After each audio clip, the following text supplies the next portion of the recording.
Hello and welcome to Hawk TV News Online. I'm your host, Josh Chanley, and I'm joined by Celine Powell and Aaron Mulligan. Ladies, welcome. Um, there's some interesting things in the news recently. Droughts are not an uncommon thing, but now there's something called a mega drought, which I've never heard before. Uh, it sounds pretty bad and it sounds pretty dry. But hopefully it's rather interesting and not very dry in conversation. Let's see. Should I do eeny, meeny, miny, mo, or who wants to take it first? I can go ahead. Alrighty, go ahead, Celine. Right. So these mega droughts, which again I've never heard of before, so apparently they're caused from a lack of rain. So I think last summer, a weak summer monsoon in the Southwest. I think it took place in California, I believe. So because of like the intense summer heat, that is one of the causes for it. So basically, the high temperature, they suck the moisture out of the soil and evaporate water resources. So with the whole climate change situation going on, the rising temperatures, that was one of the reasons why the mega droughts in the regions are like happening so frequently and it's so severe. Gotcha. Now, what are the consequences of them? Like, if they do happen, like what's a massive result? So a lot of people like are out of water. I was reading a couple articles from watching the news, and apparently some households they don't have any water. So some of the students from the neighboring districts they actually have to shower at school. Farmers are losing money, crops are dying, people have literally no water. They have to live off bottled waters. So it's really sad. Neighbors are like helping out by literally throwing hoses over the fence for someone to take a shower. So it's very bad, like extremely horrible. Wow, that's terrible. I mean, I wonder. I mean, it's crazy how this hasn't happened sooner. So really, it is showing that the dangers of climate change are actually becoming even more real, especially in these drier climates, in California and such. Um, but what are some ways that like experts are trying to combat this? Like, how can we like beat this, whole mega drought thing? Aaron, what do you think? So obviously it is a huge important matter in the Southwest. So just last month, the California Senate Majority Leader Bob Hertzberg, he introduced the Senate Bill 552, and that bill would require smaller water systems in California, and then it would also create like drought preparedness plans. So a bunch of government officials have acknowledged a growing incompatibility between current water plans, patterns, I mean, use and the dwindling resources. So I guess, if this bill can go through, it'll really help them all out and people can get back to their normal lives. Yeah, hopefully. I mean, it's definitely a rough thing that's going on, especially a lot of communities that are very vulnerable. So they live in like a dry area in the Southwest. If they already have, if they only have well water, they don't have access to city water. I mean, to think that they can't even take showers or clean anything. I mean, uh, we're pretty lucky to live in New Jersey, I guess, and especially in like a suburban community, city like area where we don't have to worry about droughts. I mean, it sort of rained a little bit today. So to think that now this is like going to probably be a pretty normal occurrence now. I would only imagine as time goes on, if this is a new phenomena, it might become the new norm. Do you think that's going to happen? I don't think so. It depends. Like, for example, in New Mexico, some of like the state officials, they're kind of like encouraging farmers not to plant crops, but at the same time, it's like, how are they going to make a living? So it's affecting these vulnerable communities, as you said before. And other people are suggesting that they should reduce greenhouse gas as fast as possible, Mhm. just in case this does become the new norm. So I think that it's really going to affect people if this becomes like the normal thing to have mega droughts in these regions. Yeah, I definitely see that happening too. People going to the more electric alternatives when it comes to motor vehicles. So we'll definitely see. It's very interesting and it's kind of scary, but hopefully those vulnerable communities they'll be taken care of, and maybe we can curb a lot of things that could be happening in the future. So let's go on to our next topic, and it's about Breonna Taylor. It is the 1 year anniversary of her death, when police officers raided into her boyfriend's home, firing and winding up actually killing her in the process. People who were activists, they came out in Louisville to basically uh, in support of getting justice for Breonna Taylor's death, because none of the police officers were charged with her death, and it's still a very controversial, very sensitive topic. But just out of curiosity, why did Breonna Taylor's boyfriend, Kenneth Walker, just file a lawsuit against Louisville City and the police officers in the raid? Why did he file this lawsuit? Well, Celine or Aaron, whoever has I, the info. I can go. So, Kenneth Walker, he just filed a lawsuit against the Louisville city government. He argued that his constitutional rights were actually violated and that the warrant to enter the house was actually false claims. Right. Now, it was because initially there was drug dealers living in that house beforehand. Right. So, So he finds that the warrant itself is completely falsified because the address is the same, but the residents are clearly not. right. So they kind of just like barged in. They didn't really ask, like, okay, does this person live here? They just automatically assumed. And of course, her boyfriend had a gun, but it wasn't unlicensed. Like he, had documents for it, and he also shot a police officer. So Mm, in his life, he didn't die or anything like that. But they tried to kind of put him on trial for murder. gotcha. Now, Aaron, I'll throw this one to you. What has been done with the officers that killed Breonna Taylor? Like, why does Breonna Taylor's mother feel like justice and reform still needs to come? Like, what has happened to these officers since this tragic event? Yeah, well, in general, she's a mother who has lost her child.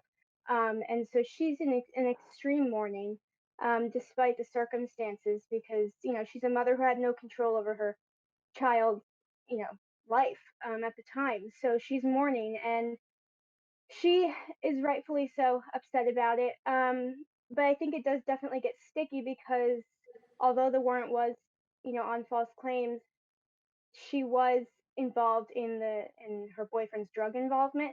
Um, so it's obviously a difficult situation, and she made it clear, her mother made it clear that not all cops are bad, but she is upset that nothing has been done because her child was killed when it was supposed to be someone else. Right. It's definitely just with the misinformation on the residents at the home. It does seem like a gross miscarriage of justice to a certain degree. I mean, any time a warrant is issued, it should at least be known who's at the residence that they're going to. And unfortunately, Breonna Taylor lost her life in the process. However, House Democrats are coming up with this new bill, the Justice and Policing Act, and it contains a number of provisions aimed at reforming policing at the federal level, ranging from ending qualified immunity, which is a practice that protects police officers from lawsuits, to banning the sorts of no-knock drug warrants that led to Taylor's death. This comes from Vox.com. Uh, so, do you think this act is going to pass? Aaron, we'll start with you. I do think it's going to pass. This is something that Democrats are completely for. In addition to having some Republicans, Senator Rand Paul is all for it. So if there are going to be Republicans who are for it as well, then it's definitely going to pass. Um, and it's definitely involving certain topics like the no knock issue, as well as not being able to file a lawsuit against a police officer. So those are definitely topics that are popular right now, that people feel very strongly about. And so I think it's going to pass if there's people on both sides, but especially with a majority of Democrats being for it, and the Republicans as well. Gotcha. Now, Selena, what are your thoughts on the provisions in this bill?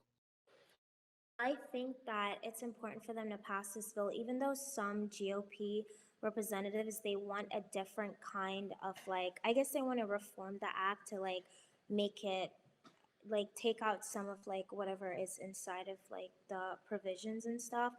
Um, I don't know. I think that in this like contemporary era that this needs to be put in place because black, I guess, people, they're dying, they're getting shot, they're being racially profiled just because of the color of their skin. And with this act being in place, at least there can be some control over what goes on, and that there will be some punishment for the acts that are committed by police officers who are racially profiling. And I think that families as well will feel like justice is being served because there are many black families that have lost their loved ones due to police brutality and for wrongfully accused deaths. So I think that with this being in place, it will be a step forward for the country for a change. I definitely agree. I think that, you know, we can only get better from all the mistakes that have happened so thus far, all the wrongdoings that have happened. Only thing that we can do is try to look forward and try to prevent these terrible things from happening. So hopefully, bills like this will be passed, and not only will there be legal reform, but there will also be societal reform and cultural reform, and understanding that not all cops are bad, but there are bad cops. And it's important that we recognize the wrongdoings in the justice system and do what we can, not only for what the lawmakers can do, but us as citizens can do to try to make a more just and fair society. So hopefully some good can come in the future with certain bills like this. So um, well, that was a great first two segments. We're going to take a short break and we'll be back and we're going to talk about cryptocurrency, I think. I don't know. We'll be right back.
Hello and welcome back.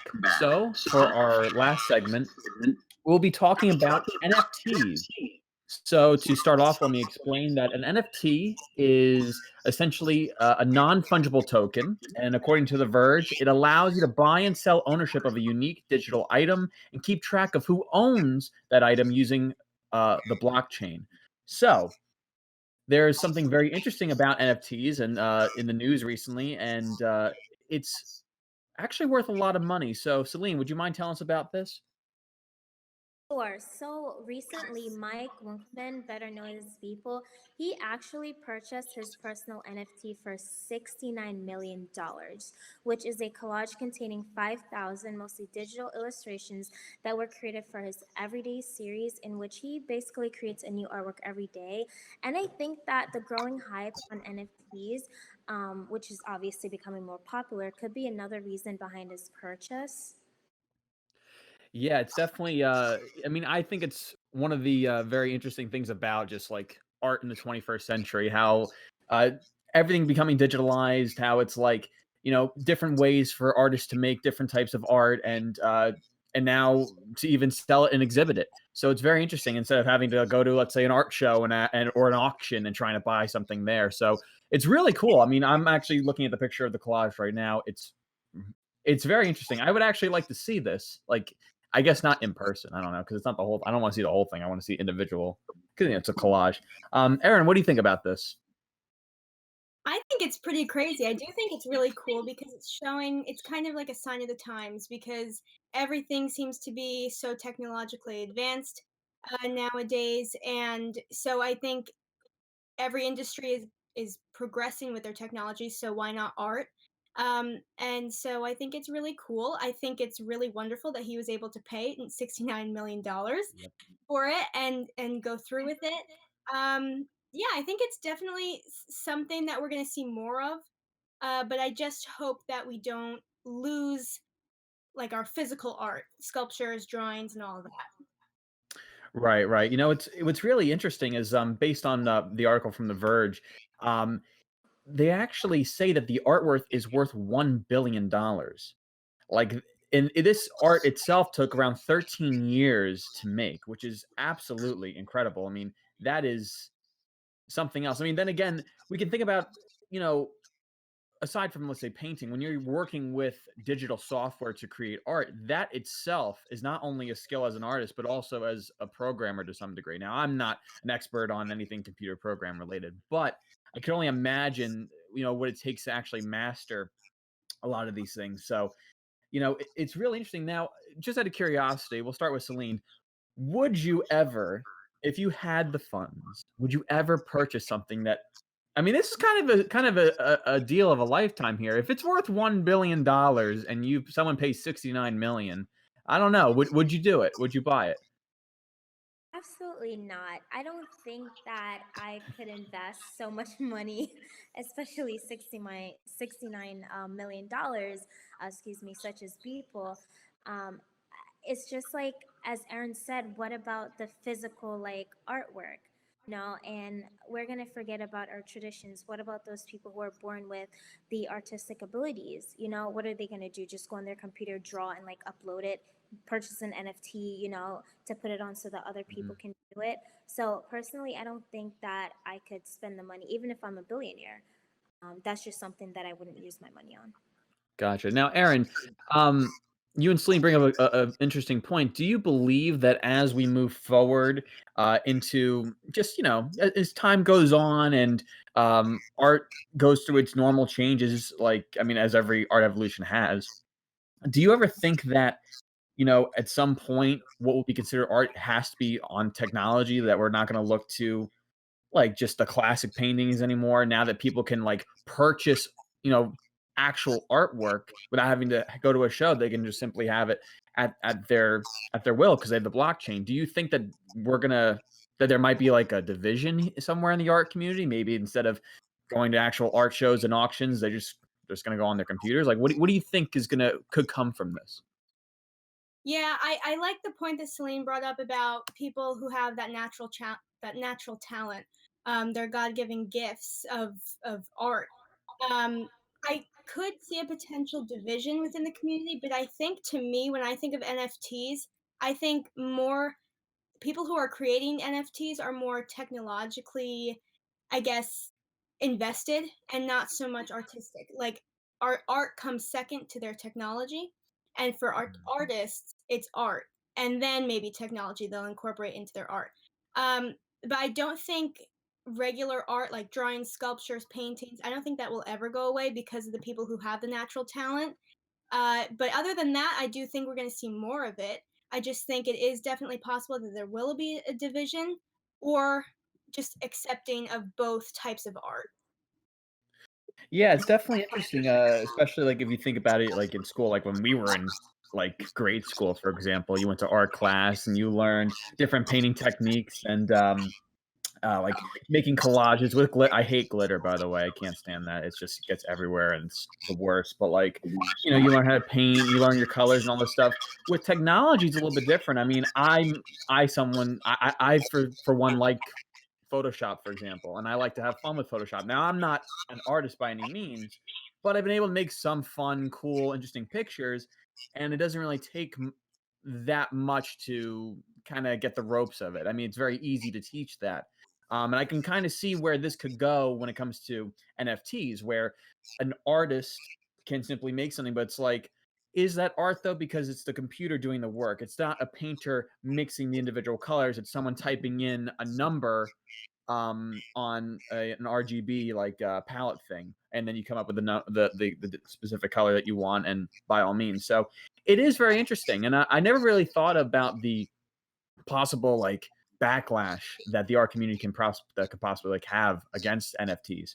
But there are physical NFTs, so you can buy like a physical like painting of sorts. Like it doesn't have to be a blockchain.